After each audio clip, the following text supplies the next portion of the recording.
Boa noite, graças e paz a todos. Eu sou Jorge Alves, estamos começando mais um momento do Pensar e Refletir. Nesse mês nós estamos estudando o Evangelho de Lucas. Hoje estamos no capítulo 4. Nós vamos fazer a leitura do verso 31 até o versículo 37. Evangelho de Lucas, capítulo 4, do 31 ao 37, diz assim: Então ele desceu a Cafarnaum, cidade da Galiléia, e no sábado começou a ensinar o povo. Todos ficavam maravilhados com o seu ensino, porque falava com autoridade. Na sinagoga havia um homem possesso de um demônio, de um espírito imundo. Ele gritou com toda a força: Ah, que queres conosco, Jesus de Nazaré? Vieste para nos destruir? Sei quem tu és, o Santo de Deus. Jesus o repreendeu e disse: Cale-se e saia dele. Então o demônio jogou o homem no chão, diante de todos, e saiu dele sem o ferir. Todos ficaram admirados e diziam uns aos outros: Que palavra é esta? Até os espíritos imundos ele dá ordens com autoridade e poder, e eles saem. E a sua fama se espalhava por toda a região circunvizinha. Bom, esse trecho aqui é a continuação do último encontro, quando nós lemos que Jesus ele estava na cidade de Nazaré, na sua própria cidade, e na sinagoga, na cidade de Nazaré, ele sofreu uma forte oposição e as pessoas praticamente o expulsaram da cidade de Nazaré. E aí o texto diz que então ele desceu para Cafarnaum, né? Nazaré estava mais ao norte, então ele desce para Cafarnaum e lá ele começa a ensinar. Lembrando que Cafarnaum se tornou basicamente o quartel-general de Jesus. Ali foi o lugar onde ele basicamente concentrou a maior parte do seu ministério.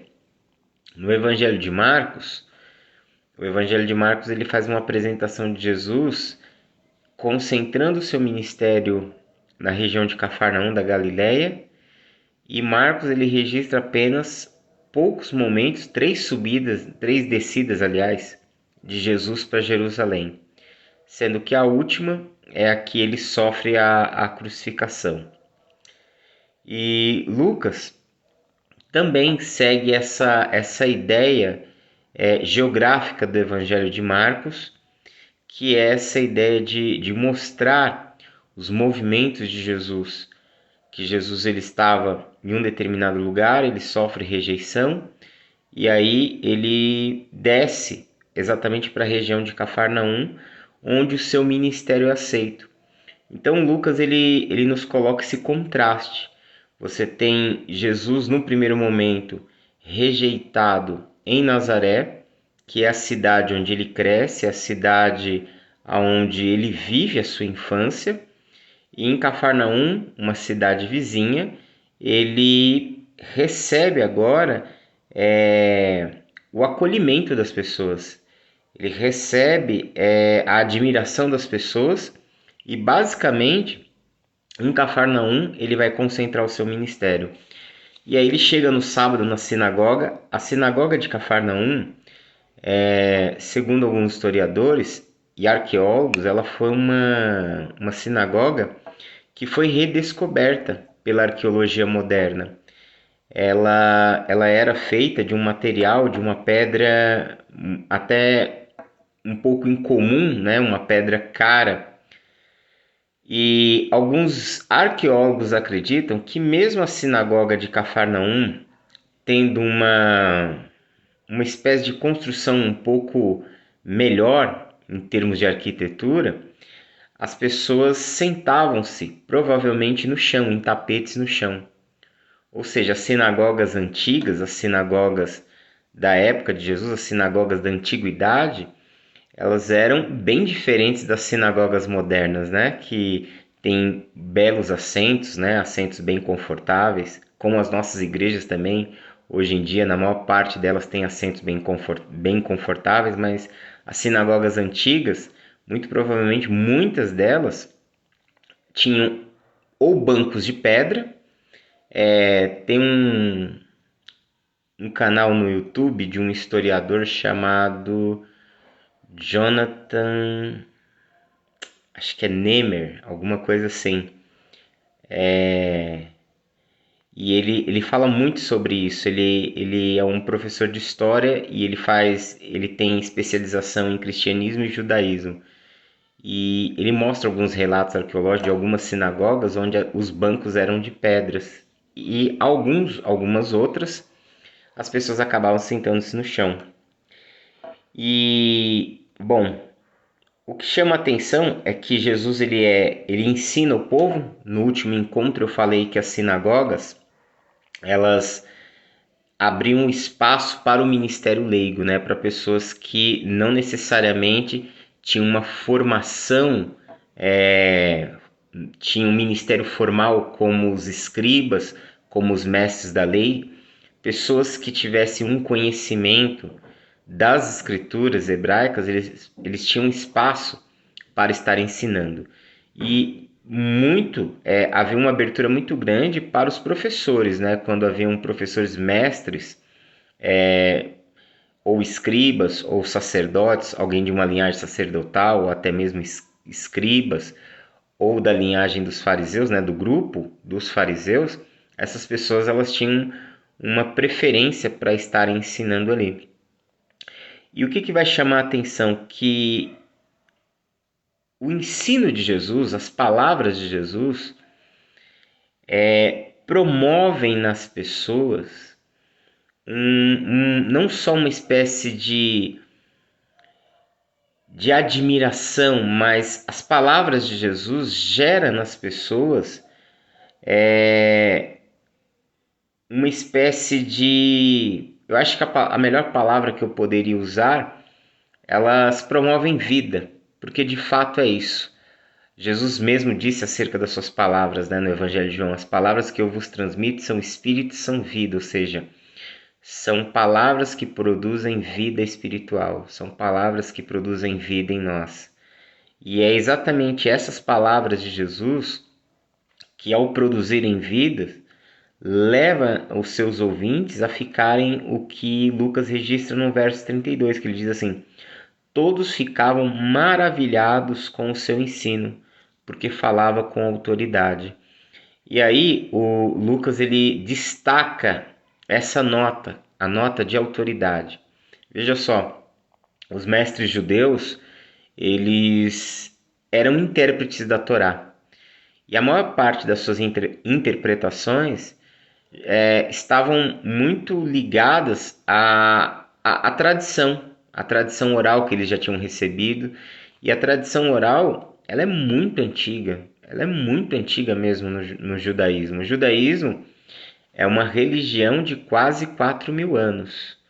E a tradição oral, ou seja, os ensinos que eram passados de mestres para os discípulos, os ensinos que o Sinédrio havia recebido para poder legislar, fazer a administração das leis, poder atuar em relação às leis, tudo que foi sendo criado, né, nesse período, principalmente no período do retorno do cativeiro, que foi um período de abundante literatura, de abundante produção teológica dentro do judaísmo, né?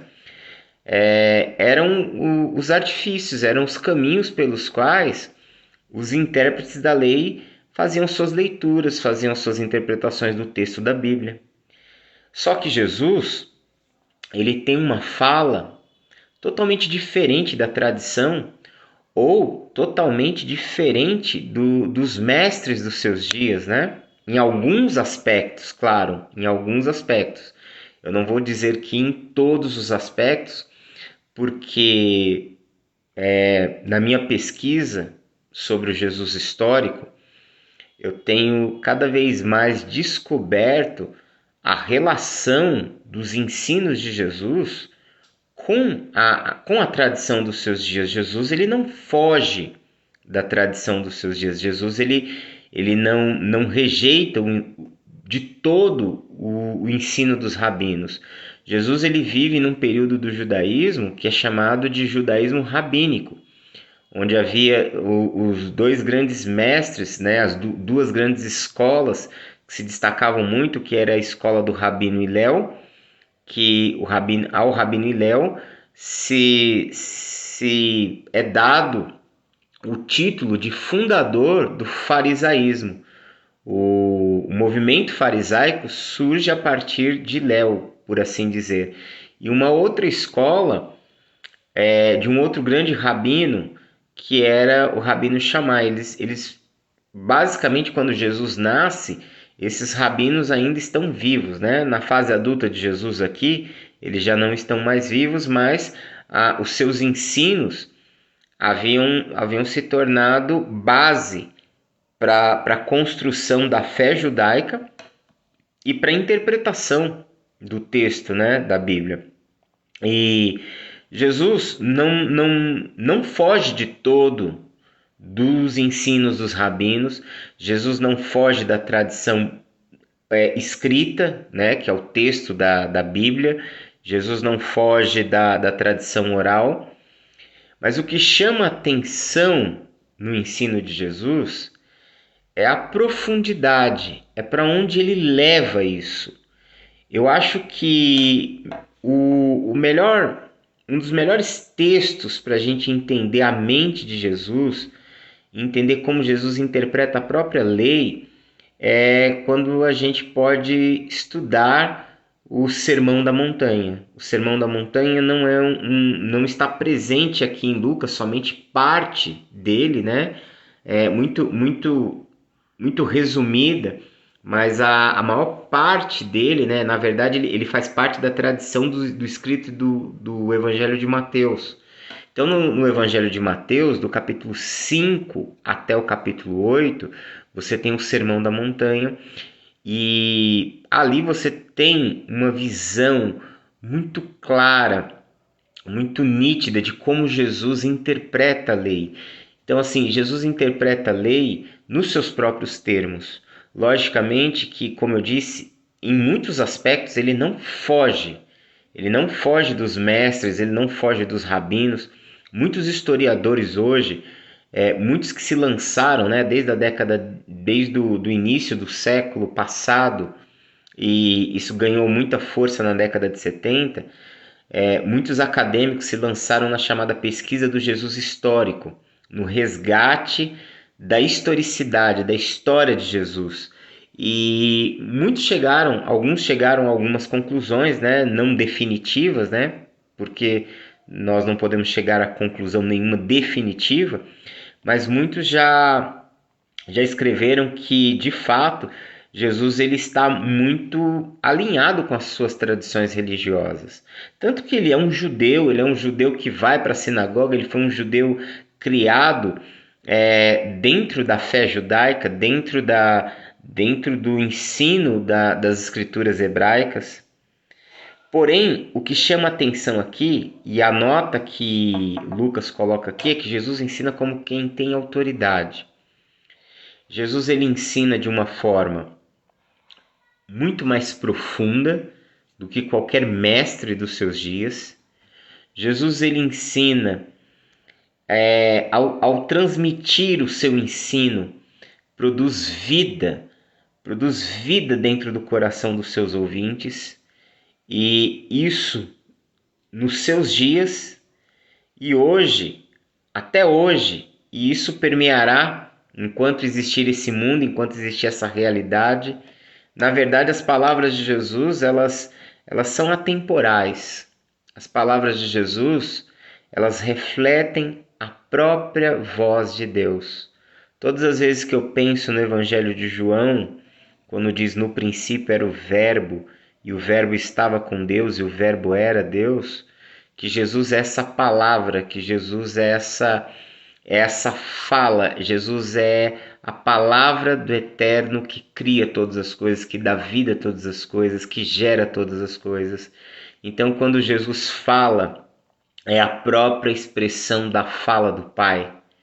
Por isso que Jesus, no Evangelho de João, ele fala: quem me vê a mim, vê ao Pai. Quem ouve as palavras de Jesus, está ouvindo as palavras do próprio Pai. Jesus é a palavra do Pai que tomou forma, que tomou carne, que tomou sentido. Para a comunidade judaica que entendeu essas palavras de João, João estava dizendo que Jesus era a própria Torá, era a própria palavra, era a própria lei do Eterno, era a própria instrução do Eterno, revestido de carne, revestido de ossos, revestido de sangue. Então, as palavras de Jesus, elas soam com uma nota de autoridade única, porque é a própria voz do Eterno, é a própria voz do Criador, é a própria voz que tudo dá vida, que tudo dá forma, que todas as coisas criam, que todas as coisas vêm à existência. E aquelas pessoas, elas jamais imaginariam isso, elas jamais tinham noção disso. Por isso, ao ouvir os ensinos de Jesus, aquilo mexia, comovia, falava muito profundamente ao coração daquelas pessoas. E porque tudo que Jesus falava, ele mostrava na prática. Então a nota da autoridade de Jesus está também nisso, que eram palavras que ele as vivia, que eram vivas na experiência, na realidade da vida dele. Isso fazia toda a diferença. E aí o texto diz que na sinagoga havia um homem, no verso 33, com um possesso de um demônio, de um espírito imundo. E ele gritou com toda a força, ele ficou possuído naquele momento em que Jesus estava ensinando, e ao ficar possuído ele se manifestou ali. E o que você vai perceber? Muito provavelmente as ações dos demônios na vida desse homem talvez não eram ações percebíveis.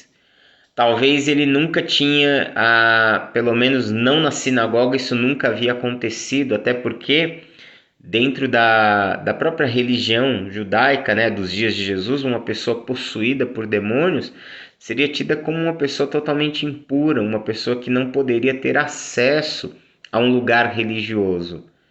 E aquele homem estava lá. Então essa manifestação, essa ação, aliás, não era uma ação que se manifestava em público, ou pelo menos não ali no ambiente religioso, no ambiente da sinagoga, mas naquele dia, naquele específico dia que Jesus está ali ensinando, aqueles demônios se manifestam naquele homem. Aquele homem fica possuído dentro da sinagoga. E no Evangelho de Lucas, essa é a primeira menção de Jesus expulsando demônios. E o que você vai perceber? Que o primeiro homem endemoniado no Evangelho de Lucas, ele está dentro de uma instituição religiosa. A primeira manifestação de demônios presentes no texto de Lucas acontece dentro de um lugar religioso, dentro de uma instituição religiosa. E naquele momento, como a gente está vendo aqui, pode ser o primeiro momento que isso aconteceu, aquilo nunca tinha acontecido ali, veio à tona, se manifestou naquele homem. E por que eu estou levantando essa questão? Por que eu estou mostrando isso? Por que eu estou falando sobre isso? Porque, na verdade, às vezes as pessoas acham que o fato delas terem uma crença religiosa, isso faz delas pessoas que conhecem e caminham com Deus. E na verdade, a religião, ela pode se tornar por si só um instrumento de auto-engano muito grande. Porque você ter uma religião não é igual a você ter uma relação de comunhão, uma relação com Deus. São duas coisas distintas. Uma pessoa, ela pode ter uma religião, ela pode estar dentro de uma instituição religiosa e seu coração estar totalmente distante do Senhor. Quando você lê o texto dos profetas no Antigo Testamento, As denúncias levantadas pelos profetas é contra o povo de Israel que está ali adorando ao Senhor, que está ali guardando o sábado, que está ali guardando as festas sagradas, que está ali levando animais para ser sacrificados em prol dos seus pecados. É a essa comunidade religiosa, é a esse grupo religioso que está buscando a Deus, né? Buscando a Deus, que a palavra profética é transmitida. Quando eu gosto muito da versão da Bíblia A Mensagem, no capítulo 1 de Isaías, o profeta Isaías ele faz uma denúncia muito grande das práticas religiosas do povo de Israel. Isso permeia por todo o livro de Isaías, né?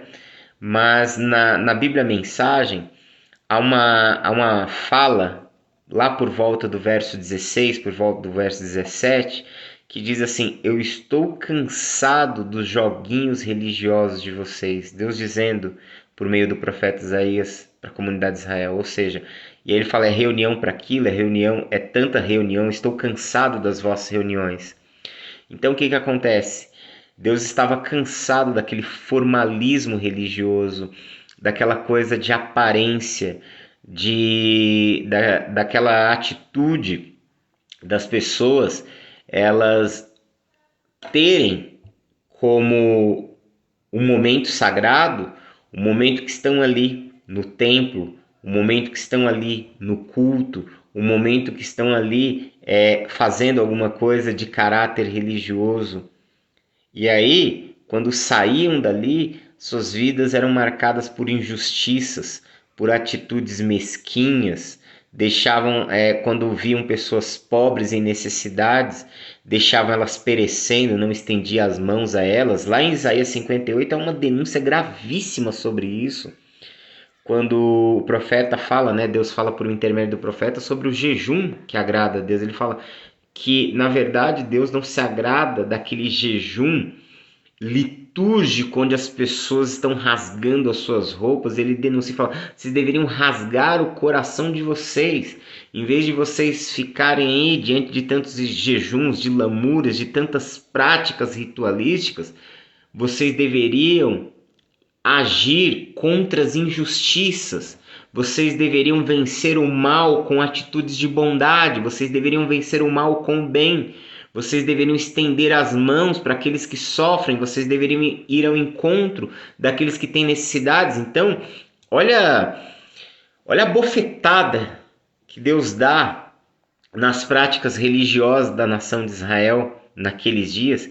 E por conta disso, veio o cativeiro.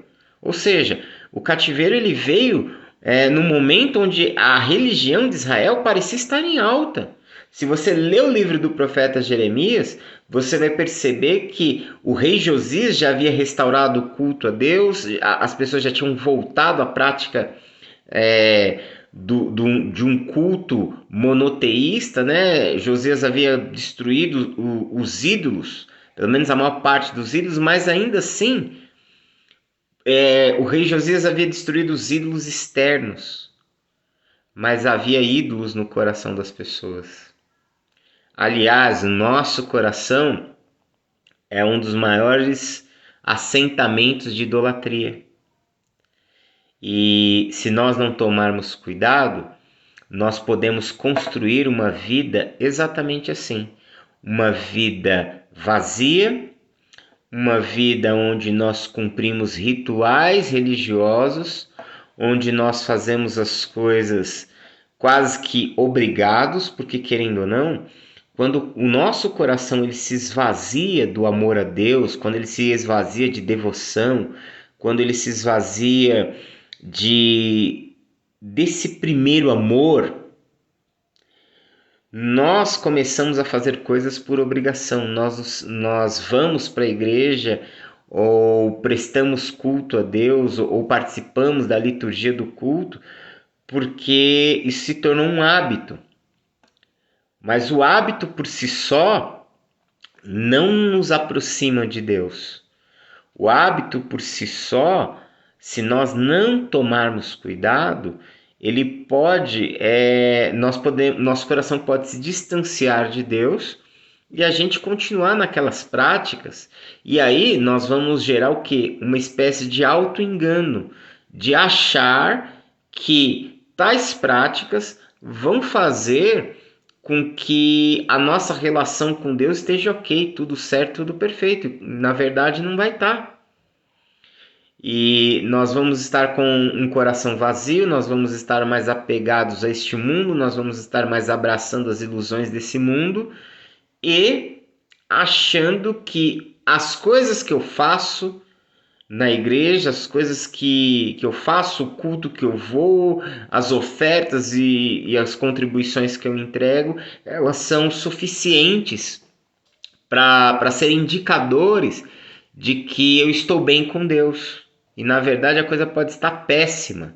Pode estar péssima. E a gente continua agindo assim.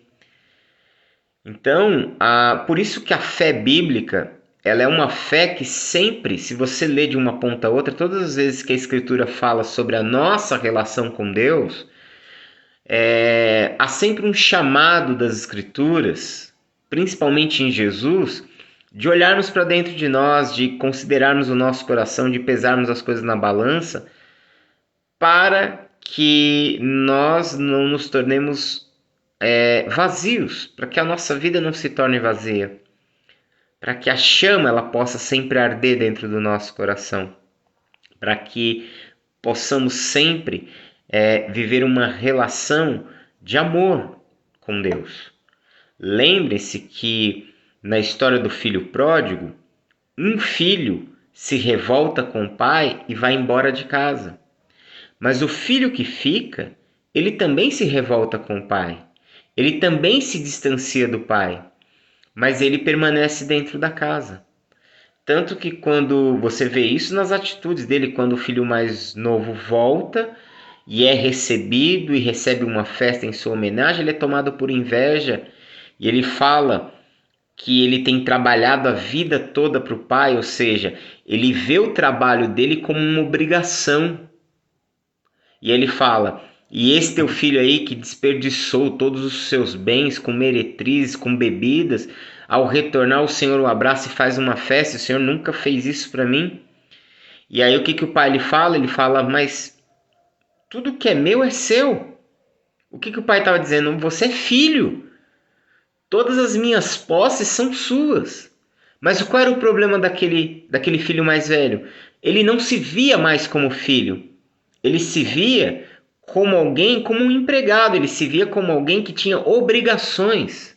Ele estava fazendo as coisas por obrigação. Ele não estava mais fazendo as coisas por amor, por devoção, porque amava o pai, porque se sentia amado pelo pai. Então, o filho mais novo, ele parte de casa, ele vai embora fisicamente.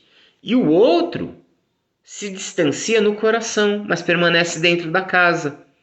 E a síndrome do filho mais velho, ela é uma síndrome muito presente em nossas vidas. É mais fácil, na maior parte dos casos, muitas vezes, nós nos associarmos com o filho mais velho do que com o filho mais novo. Há algumas pessoas que sim, já partiram, foram embora fisicamente da casa do pai, se afastaram, se distanciaram e ali passaram algum momento, se quebrantaram e voltaram. Outros não voltaram ainda, outros não vão voltar mais. Mas existem aqueles que dentro da casa do pai se distanciaram do pai. E essa situação ela é muito perigosa. Eu acho até que ela é mais danosa do que a outra. Porque o outro, ele está distante, ele vai perceber, ele percebe isso nele, ele percebe que ele se distanciou. Ele partiu, ele foi embora. Então ele sabe o que ele fez, ele sabe como ele está vivendo. Ele tem uma consciência um pouco mais esclarecida. Talvez ele não tenha forças, talvez ele não tenha o desejo em si, talvez ele seja tomado por alguma situação que a gente não entenda, mas ele tem uma clareza maior do que o que está dentro e está fazendo as coisas, está numa relação obrigada. E e não consegue perceber isso. E muitas vezes, o que vai acontecer? Se acha com justiça própria, se enxerga com justiça própria, se enxerga como aquele que pertence à casa do pai, enxerga o pai, se enxerga como filho, mas verdadeiramente ele não estava mais vivendo essa relação. Essa relação ela é uma relação de aparência, ela é uma relação nominal. Quando Jesus ele conta essa parábola, o que aconteceu ali que levou Jesus a contar, na verdade, 3 a 4 parábolas? Jesus ele estava transmitindo a mensagem para um grupo de pessoas, os fariseus chegaram e ele reprovava, os fariseus estavam meio que reprovando as pessoas com quem Jesus estava falando. Então Jesus mostrou com a história do filho pródigo que o filho mais novo era aquelas pessoas que estavam distantes verdadeiramente, mas que os fariseus eram os filhos mais velhos. E quando nós abrimos espaço para nos tornarmos semelhantes aos filhos mais velhos, nós abrimos espaço para que uma série de maldades, de coisas ruins, de coisas más, invadam as nossas vidas. Tem muita gente mesmo, que está com a cabeça tão afundada em coisas negativas, está dentro da igreja. Tem tanta gente que a sua mente está endemonizada, que o contingente é muito grande. É enorme o número de pessoas que elas estão ali servindo a Deus, ou indo para a igreja, ou estando no ambiente religioso, mas o seu coração está repleto de mágoa, de ódio, de rancor, de inveja, de tantas coisas ruins. E ter isso, estar passando por isso, não é em si o problema. O problema é alimentar isso. O problema é não permitir que Deus trate com isso. É não estar aberto para viver isso, para viver essa libertação, essa cura que Jesus pode realizar.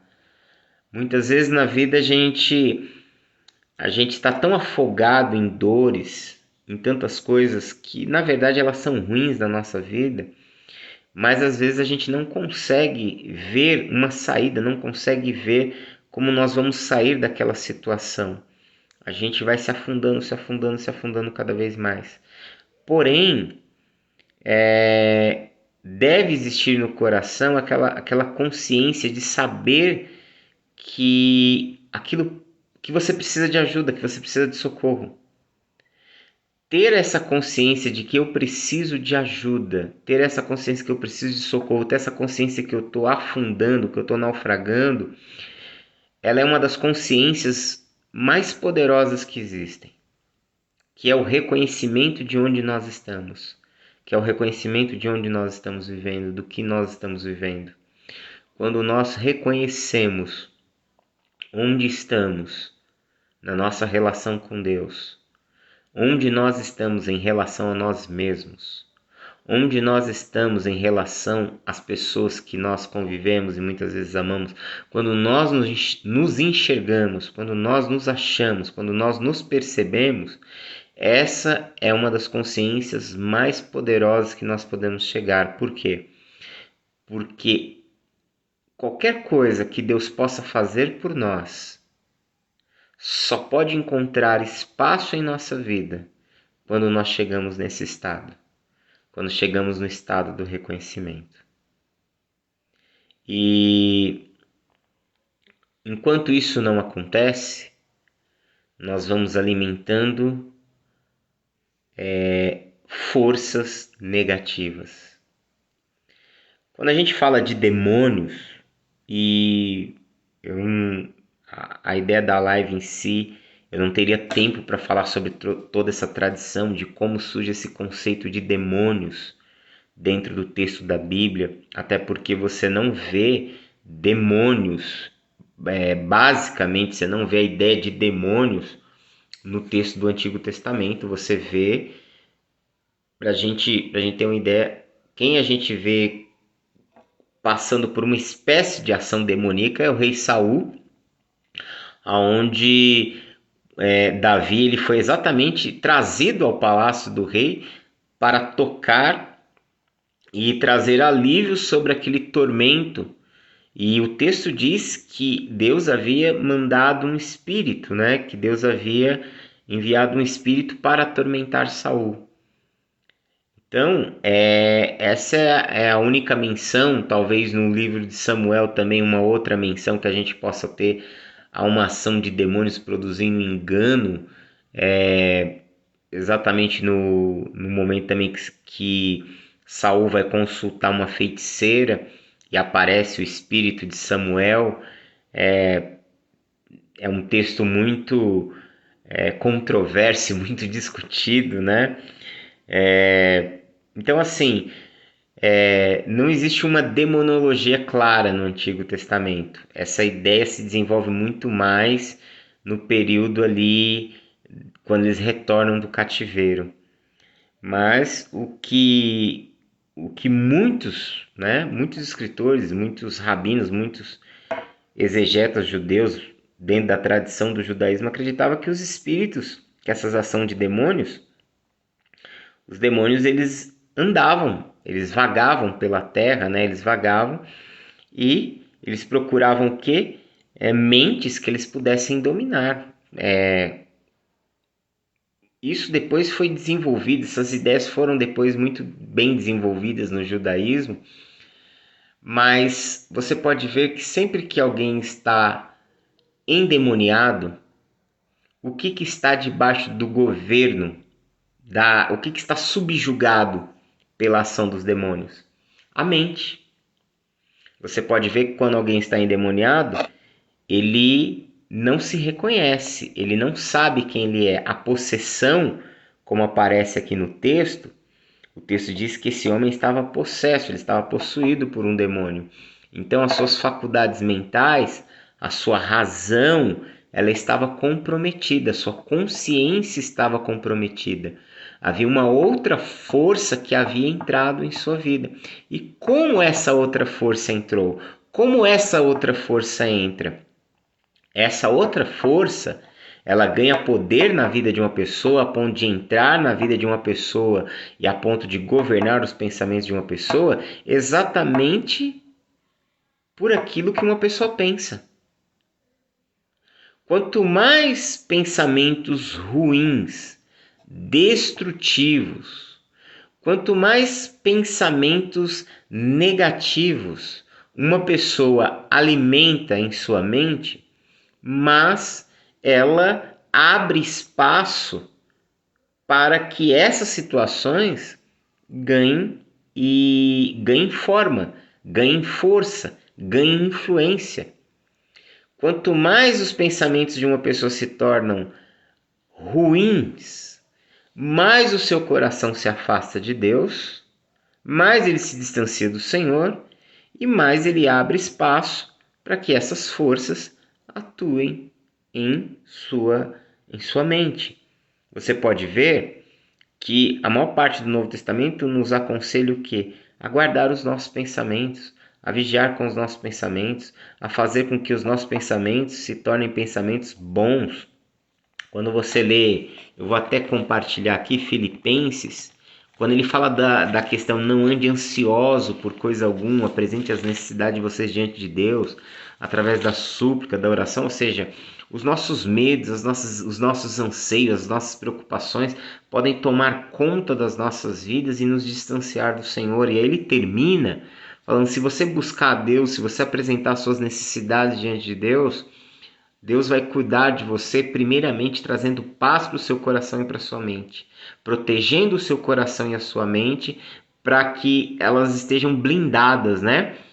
O texto, eu vou ler o verso 6, Filipenses 4, 6 em diante, diz assim: não andem ansiosos por coisa alguma, mas em tudo pela oração e súplicas, com ação de graça, apresente seus pedidos a Deus. Ou seja, não deixe que as ansiedades, que os medos, que as angústias tomem conta do seu coração. Transforme todos os seus anseios, todos os seus medos, todas as suas angústias em oração. E aí ele diz assim, e como consequência, verso 7, a paz de Deus, que excede todo o entendimento, vai guardar o coração e a mente de vocês em Cristo Jesus.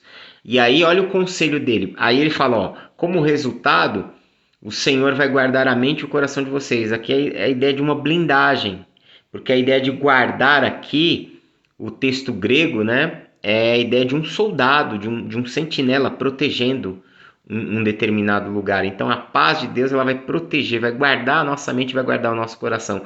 Porém ele fala o seguinte no verso 8, finalmente, irmãos, tudo que for verdadeiro, tudo que for nobre, tudo que for correto, tudo que for puro, tudo que for amável, tudo que for de boa fama, se houver algo de excelente ou digno de louvor, pensem nessas coisas. E aí ele fala, ponham em prática tudo o que vocês aprenderam, receberam, ouviram e viram em mim, e o Deus de paz estará com vocês. Veja só, ele fala para que os nossos pensamentos se tornem pensamentos positivos, se tornem pensamentos bons.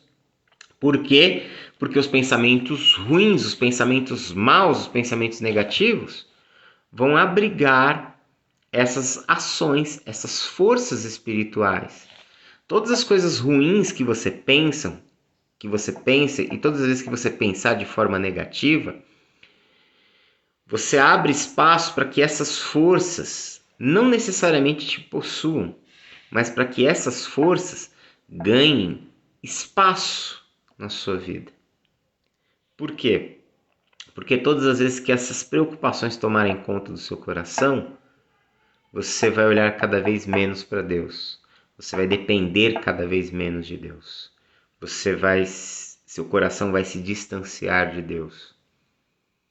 E à medida que você está longe do Pai, você se torna uma presa fácil. Quando você sai do lugar de proteção, quando você sai do lugar de amparo, quando você sai do lugar de abrigo, você está sujeito aos ataques do mal, aos ataques das forças do mal. Então, voltando aqui para o texto, essa primeira manifestação acontece dentro de um cenário religioso. Por quê? Isso é uma prova de como a religião que eles estavam vivendo, era uma religião vazia, como seus mestres naqueles dias não transmitiam vida, como aquelas pessoas elas estavam com o seu coração distantes do Senhor, a tal ponto de Deus enviar o seu Filho para resgatá-los. E não é diferente nos nossos dias. Jesus disse, porventura, quando vier o Filho do Homem, achará fé na terra? Nós estamos vivendo dias onde os corações de muitas pessoas já estão dominados por muitas forças, por medo, por ira, por ódio. Quando você vê muitas vezes ideologias levarem pessoas a praticamente se tornarem rivais umas das outras, quando você vê que ideologias, pensamentos diferentes, né? E são ideologias que passam até longe dos princípios do Evangelho, mas quando essas ideologias geram conflitos entre pessoas e colocam pessoas contra as pessoas, isso mostra como o coração das pessoas, eu estou falando dos cristãos, daqueles que buscam e amam a Deus, está distante desse Deus. Você está entendendo? Então, uma guerra ideológica dentro do próprio cristianismo, como já aconteceu inúmeras vezes, né? Mostra o quão distante muitas vezes o coração de alguém pode estar do Senhor, tá? Quando alguém alimenta o ódio, alimenta o preconceito, alimenta uma série de fatores no seu coração e alimenta essas coisas que são negativas e ruins, isso é uma demonstração pessoal, isso deveria servir de um termômetro espiritual para a pessoa ver o que está acontecendo com ela, né? Deveria acender uma luz amarela aí para que ela pudesse prestar atenção em tudo isso. E esses demônios, né, se manifestam nesse homem, querendo confrontar Jesus, querendo expor a natureza divina de Jesus, né? Tanto que o verso 34 diz: "O que queres conosco, Jesus de Nazaré? Vieste para nos destruir? Sei que tu és o Filho, o Santo de Deus." E aí Jesus o repreende e diz: "Cale-se e saia dele." E aí os demônios jogou o homem no chão, aquelas forças se agitaram, mas aquele homem foi liberto e o texto diz que saiu dele sem o ferir, sem o agredi-lo. E isso também levou as pessoas a uma admiração, porque naqueles dias, quando havia casos de possessões, as pessoas que eram chamadas normalmente eram místicos ou magos, praticantes de religiões, chamadas religiões de mistério, ou até feiticeiros, para tentar expulsar o demônio de uma outra pessoa. E muitas vezes elas faziam invocações de outros espíritos, né? A prática dos exorcistas nos dias de Jesus eram práticas muito estranhas e muitas vezes aplacava aquela situação na vida de uma pessoa, mas não a libertava. E Jesus, somente com uma ordem, com uma fala, liberta esse homem. Isso nos mostra que a palavra de Jesus, ela é suficiente para nós. E Jesus nos fala muitas coisas. Às vezes, talvez nós possamos nos encontrar num momento da nossa vida onde a gente pode estar abarrotado de situações ruins e muitas vezes deixando que muitos pensamentos ruins, negativos, venham invadir a nossa mente e o nosso coração. Mas saiba que o Senhor está ao seu lado e que uma palavra dele é suficiente para transformar todo o curso da nossa vida. E que, na verdade, ele já nos deu palavras de refrigério, que você não precisa andar ansioso de coisa alguma, que você não deve estar preocupado com as demandas da vida, que ele vai cuidar de você, ele vai cuidar de você, ele vai cuidar da sua vida com muito maior zelo do que ele cuida dos pássaros, do que ele cuida das árvores, do que ele cuida das flores. Você e eu somos filhos, e sendo filhos, ele vai cuidar da nossa vida com um cuidado excelente. Então nós devemos ter essa certeza de que Deus nos ama, de que ele estará a cuidar de nós e que a sua palavra é suficientemente poderosa para mudar todo o curso da nossa vida, todo o nosso caminho, toda a nossa trajetória. Diante disso, o resultado é que aquelas pessoas ficam admiradas e o texto diz, né? Elas ficam espantadas com a autoridade de Jesus, que não era uma autoridade somente no seu ensino, mas ele realizava milagres. E aí Lucas termina o verso 37 dizendo: "E a sua fama", a palavra aqui usada é eco, se espalhava por toda a região circunvizinha. E região aqui é topos.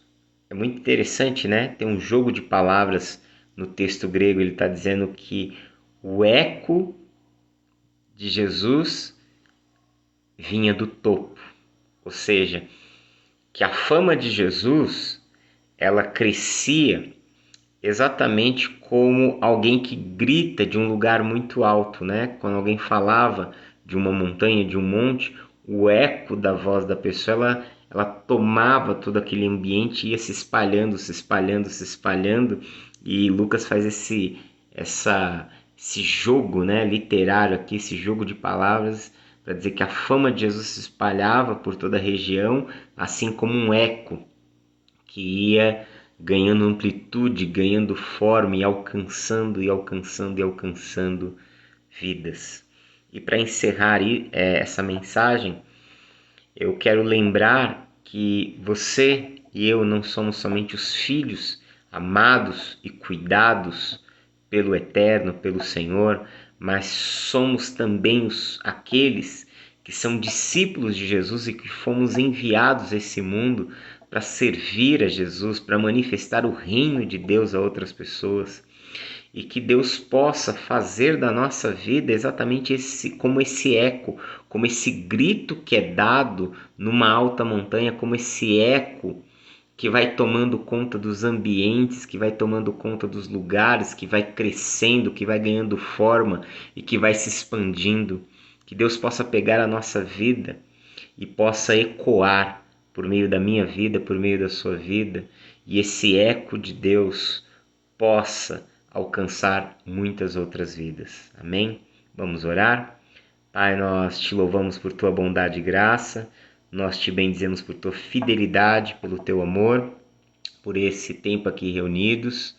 Senhor, que o Senhor possa nos ajudar a não permitirmos que em nossa vida nós sejamos tomados pela frieza, tomados pela formalidade, que a nossa relação com o Senhor não se transforme numa mera religião, que nós não venhamos, ó Pai, nos distanciar estando dentro da Tua casa, mas que nós possamos permanecer em Ti, com os nossos olhos e o nosso coração em Ti, que a chama possa arder no altar do nosso coração e jamais se apagar, que possamos vencer todos os pensamentos negativos, que não venhamos abrir espaço em nossa vida para pensamentos de preocupação, de ansiedade. Eu sei que esses pensamentos muitas vezes nos tomam de súbito, muitas vezes somos tomados por situações que vêm à nossa mente como de assalto, Senhor, mas ajuda-nos a confiar em Ti. Ajuda-nos a apresentar as nossas necessidades em oração, ajuda-nos a confiar no Teu amor, a depender de Ti. O Senhor já disse que cuidaria da nossa vida, o Senhor já disse que cuidaria da nossa casa, que cuidaria da nossa história, Senhor. Então, ó Pai, dá-nos esse descanso, dá-nos essa confiança na Tua fidelidade, no Teu amor. E que a Tua paz possa tomar conta de cada mente, de cada coração, guardando, blindando, protegendo, Senhor. Mas que também nós venhamos a tomar uma atitude de cultivar pensamentos bons, pensamentos que edificam, que em nossa mente e em nosso coração possa, ó Pai, haver apenas coisas boas, que possamos multiplicar isso em nossa vida, juntamente com um profundo sentimento de gratidão. Senhor, e por último, nós como os teus discípulos, ajuda-nos, ó Pai, que a tua voz ecoe através das nossas vidas, alcançando outras vidas. Oramos em nome de Jesus. Deus abençoe em Cristo. Um forte abraço e até mais.